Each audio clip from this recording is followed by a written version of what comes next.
Right after I bought a house with a garden, my husband Justin and his mom, Linda, both grinning, told me my in-laws would be moving in with us. They said if I didn't like it, Justin would divorce me. If Linda came, her mean daughter would surely follow. They knew I hated this, but did it anyway. The daily harassment would continue even in the new house. I shuddered at the thought and said, "No, I don't want to live with you." Linda looked at me, raising her eyebrows. She pulled out divorce papers, already signed by Justin. She only cared about getting the house. Their plan had worked, which was terrifying. I struggled to hold back my laughter. Seeing me tremble with my head down, Linda looked victorious. I quietly signed the divorce papers, packed my things, and left the house I dreaded. On moving day, my ex-mother-in-law bombarded me with calls. "Have you realized yet?"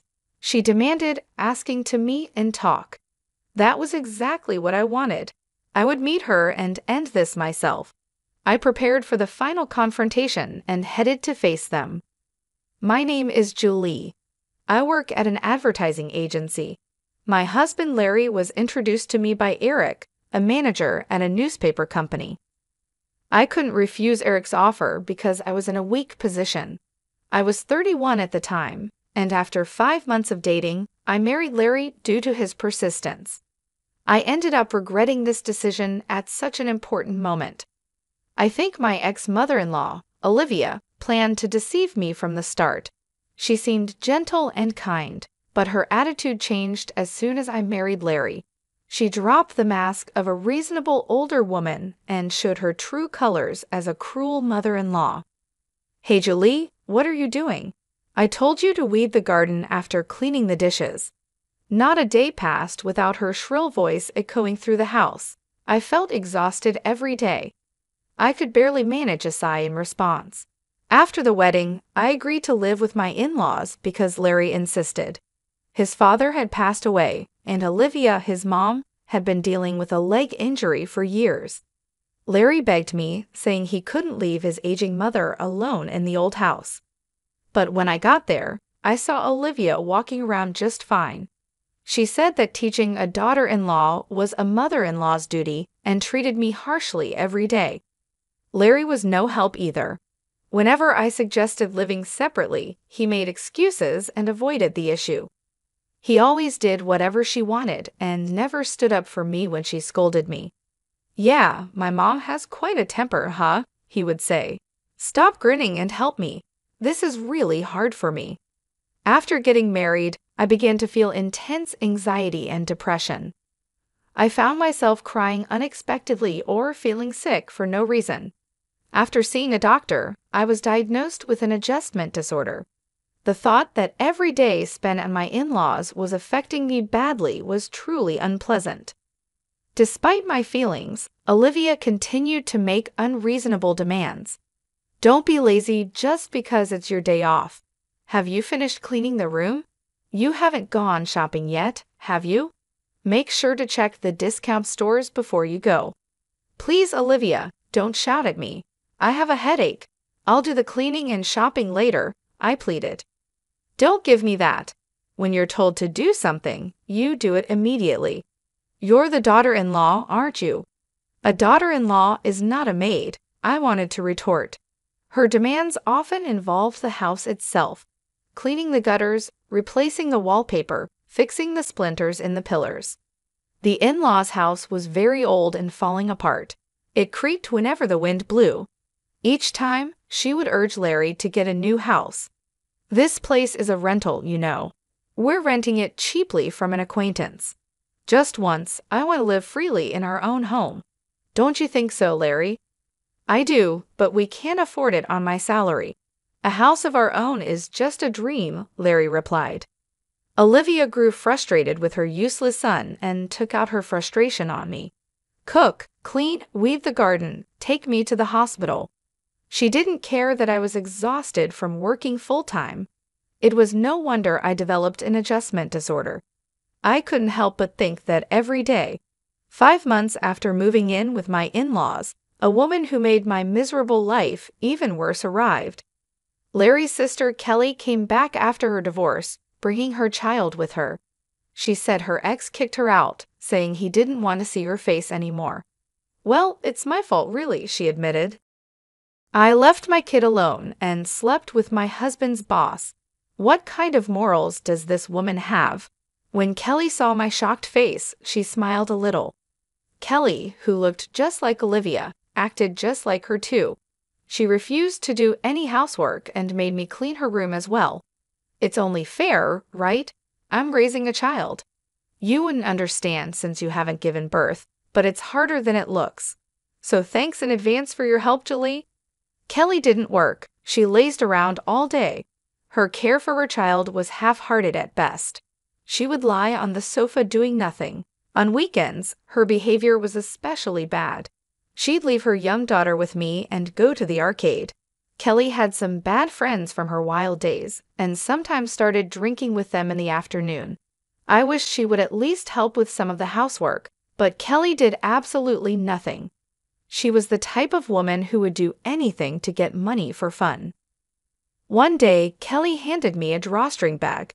When I looked inside, I saw my dad's cufflinks, a ring, and some vintage lighters. What do you expect me to do with these? I asked. Figure it out. Sell them and make sure you get a good price, okay? Kelly said casually. These were my late father's belongings, meant to be keepsakes, yet Kelly told me to sell them without a second thought. I felt a wave of sadness, especially since she would likely use the money for the arcade. Unable to bring myself to do it, I explained the situation and handed the bag over to Larry. I don't know what he did with his father's keepsakes, and frankly, I don't want to know. When Kelly first returned, many things happened. My belongings frequently went missing after she arrived. Around that time, I also discovered that Larry was probably having an affair. A friend who worked at a different advertising agency saw him in town on a weekend. Larry was walking arm in arm with a flashy young woman. I was furious when I heard the story. I'm working hard from morning till night, even on weekends, and you're out having fun with a young woman. Unbelievable. This is cheating, right? Who is she? Tell me the truth. It's not cheating. She's just a worker from a massage parlor, Larry replied. And how is that any better? You shouldn't be going to such places when you're married, I shouted. Kelly laughed hysterically at our argument. Olivia seemed annoyed but didn't strongly scold Larry. According to Olivia's logic, if a husband goes to such places, it's because the wife isn't devoted enough. Getting upset over something like that is embarrassing. The problem is you. If you were more devoted to Larry, this wouldn't happen, Olivia said. I don't agree, Olivia. Isn't that a bit unreasonable? I said. This is the norm in this house. Besides, going to places like that or having an affair shows a man's strength. A wife should forgive such things with a big heart, you know. What was normal for them was crazy to me. Forgive visits to those places and affairs? There was no way I could do that. My frustration only grew, and I couldn't just stand by any longer. Determined to change this unpleasant situation, I decided to take action. Olivia and Kelly stayed the same day after day, treating me like a servant. They lounged around on the sofa or floor, raising their voices when they were hungry. Hey, why isn't lunch ready yet? It's already noon. Stop dragging your feet, Julie. You're so slow, it's annoying. Then why don't you make it yourselves? I've been cleaning the garden, airing out the carpets, and shopping with no time to rest, I replied. Don't talk back. Know your place as the daughter-in-law, they snapped. I wasn't even allowed to voice my opinion. I was utterly fed up. I wanted a divorce immediately, but if it were that easy, I wouldn't have been struggling. Larry was introduced to me by Eric, a manager at a newspaper company. I owed a lot to my boss, Richard, who also asked me not to do anything that would embarrass him. Olivia knew this and often used it against me. I was completely stuck between a rock and a hard place. For a while, all I could do was endure. Then, one day, Larry's affair became undeniable. That friend from the other agency got solid proof. The first stage of my plan was complete. I needed to figure out my next move. About a month later, I think it was. Kelly spread out a housing catalog on the dinner table after dinner. From every angle, it was clear that these were items I had put in my bag. Look at this. Julie was planning to buy a house. Wait, did you rummage through my bag? Why? Why would you do that? I demanded. Just be quiet. Oh, it's a nice house, a bit in the countryside, but still. Hey Julie, you should have discussed something like this with me, Kelly said. I had my eye on a house with a garden. As Olivia said, it was in the countryside but looked quite good. I had already visited the place several times and met with the real estate agent. When I admitted this, the three of them became very interested. What? How far along are you in the process? Are you going to buy it? It's cheap and spacious. Not bad at all, Olivia said. Larry added, "Men got to be bold. Oh, well, a house with a garden, huh? That's a big decision if you decide to become the head of your own household. I'll support you, and I'll even help a little financially. Wouldn't you like to leave here and live with Julie in your own place?" Olivia said, pretending to be supportive. She was already encouraging Larry before I could say anything. How fake. She had no intention of letting me go easily. When I asked whose name the house would be under, Larry frowned. I'm the head of the household. It will be in my name, of course. Then can I go ahead with the purchase? We'll buy this house, and the two of us will move out, right? I asked. All right, I've decided. I'll buy the house. Go ahead and move forward with the arrangements, Larry finally said firmly. Olivia and Kelly both praised Larry for his decision, but I noticed them exchanging a knowing smile.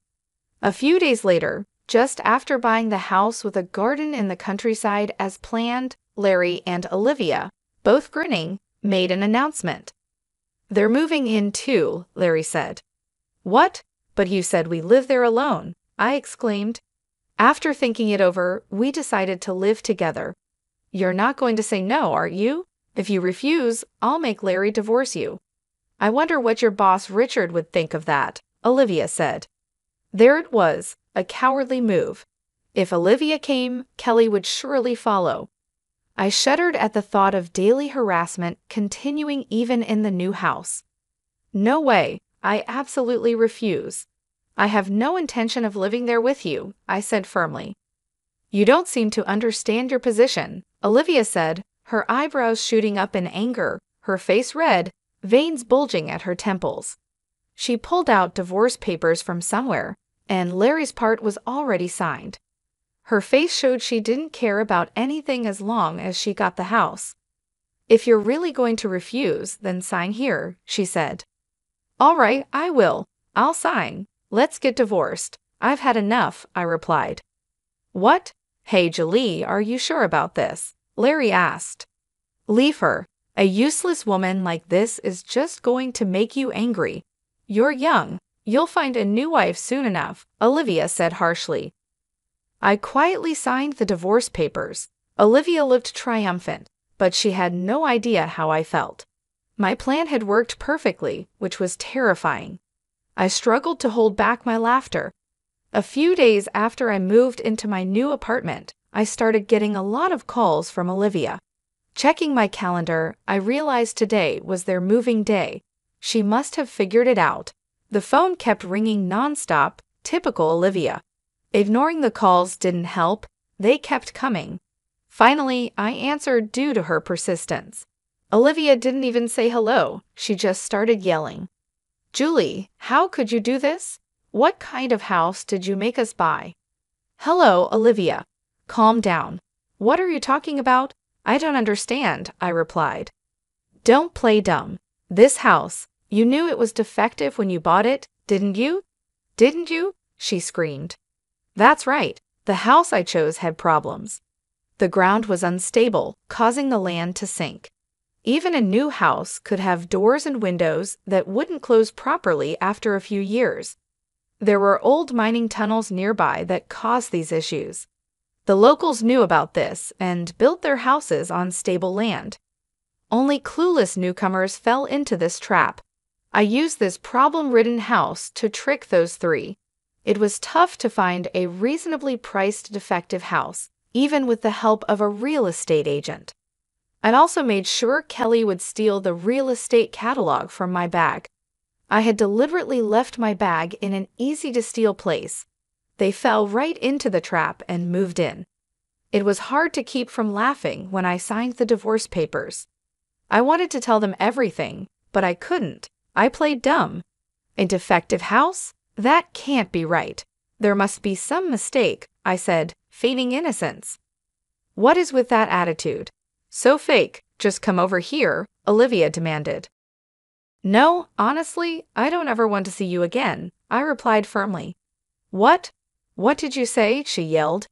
There was no way I wanted to see that unreasonable family again. I told her I wouldn't meet them even if they paid me.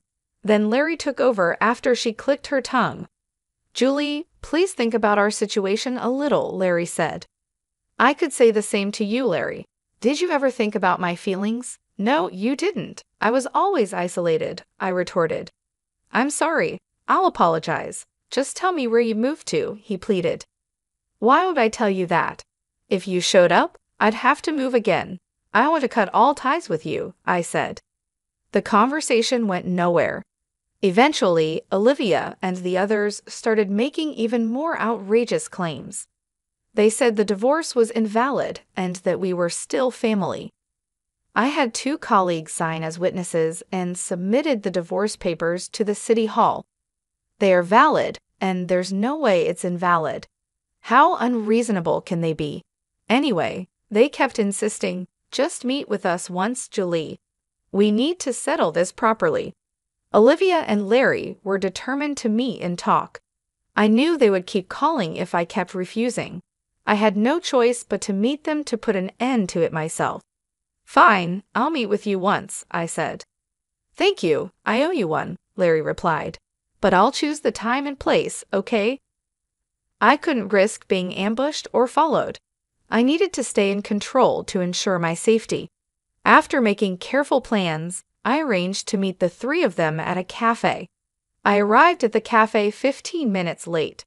Olivia and Kelly were already furious from waiting. Larry had a strained smile on his face. As expected, they were predictable. How dare you keep your elders waiting? It's so disrespectful, Olivia shouted. I don't want to hear about respect from you. So what do you want? I replied. What's with that attitude? It's infuriating. We're stuck with a defective house because of you. Take responsibility, Kelly chimed in. I told you, I don't know anything about that. You decided to move in on your own, didn't you? I responded. Olivia faltered, unable to deny that she and Kelly had willingly moved into the defective house. Their previous home was being renovated, so the only place they had to live was the defective house. If you're done, I have something to say. Olivia, I will be suing you for damages. Prepare yourself, I said. What? Damages? Suing? Why? What did I ever do to you? Tell me clearly, Olivia demanded. You mentally tormented me to the point of developing an adjustment disorder, I said, showing them a copy of my medical diagnosis. The 3 of them stared at it intently. Olivia's eyes widened. She probably never imagined I had been seeing a psychiatrist. You never thought about how much your words hurt others, did you? It was very painful for me. I felt nauseous and cried a lot. It was really tough, I continued. That's because you're weak. You were a lousy daughter-in-law and deserved it. Isn't that right? Olivia retorted. Calling me a lousy daughter-in-law repeatedly is slander. Slander is punishable by up to a year in prison or a fine of up to $5,000, I said firmly. What? That's ridiculous, Olivia exclaimed. What's ridiculous? I countered.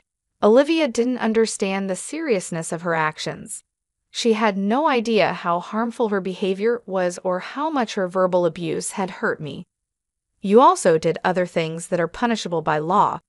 You threatened me multiple times, saying you'd tell Richard about the divorce. That's extortion, I added. Wait, isn't that a bit exaggerated? Larry interjected. It's not exaggerated at all. By the way, Extortion carries a penalty of up to 3 years in prison or a fine of up to $5,000, I replied. I won't back down on this, I said firmly. All right, wait a minute. Kelly stepped in, her eyes sharper than usual. She had the look of someone who wouldn't be intimidated by threats. What is this? Scaring my mom by taking advantage of her ignorance? Do you have any proof of these so-called slanders and threats? Yes, I do. I've been recording everything, I replied. What? Recording? Kelly's eyes widened.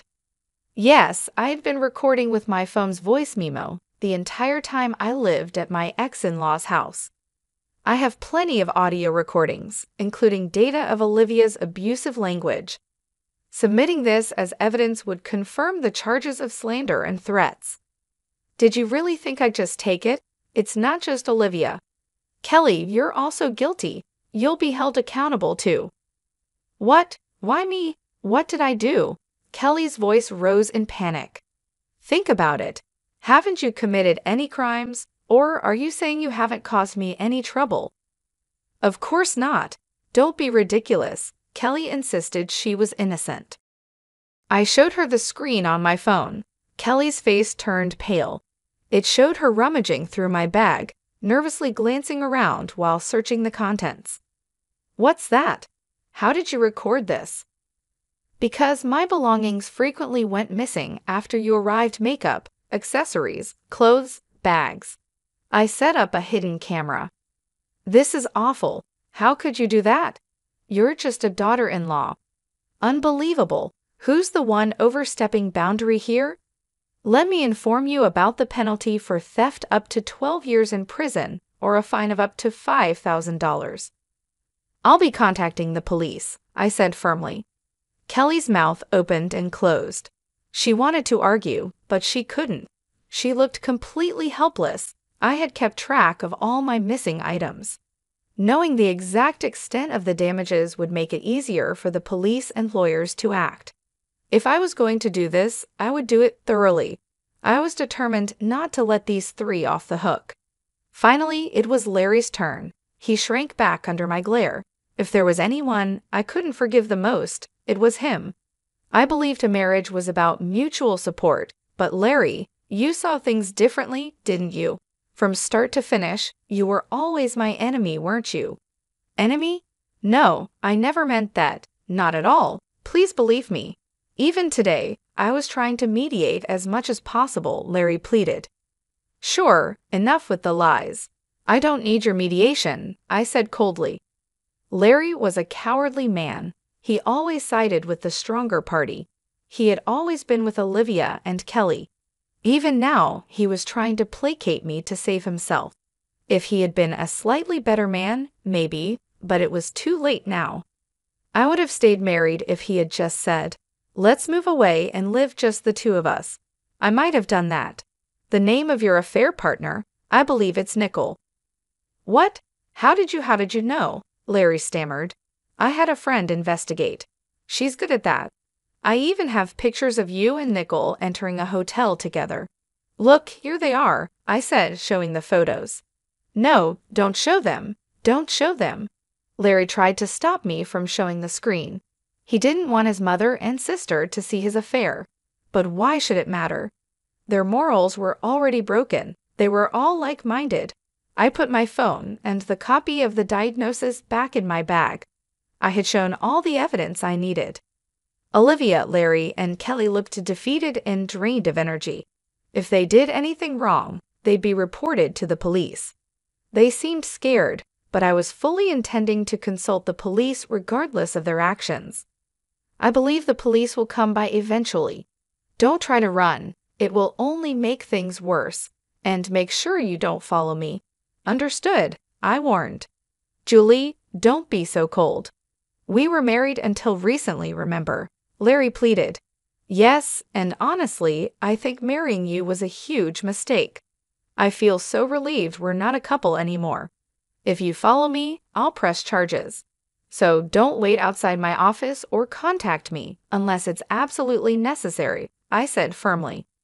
I made a few simple agreements with the three of them and left the cafe. Even after I left, They sat there looking dejected. You can't stop people from talking. The news of Larry's divorce quickly spread at his company. The reasons his infidelity and mistreatment of me spread along with it. As a result, Larry faced cold treatment at work. The person who introduced us was Eric from the affiliated newspaper company. Naturally, Larry lost his trust and was viewed harshly. Unable to endure the hostile environment, Larry eventually quit. He struggled to find new employment, and his relationships with his mother and sister became strained.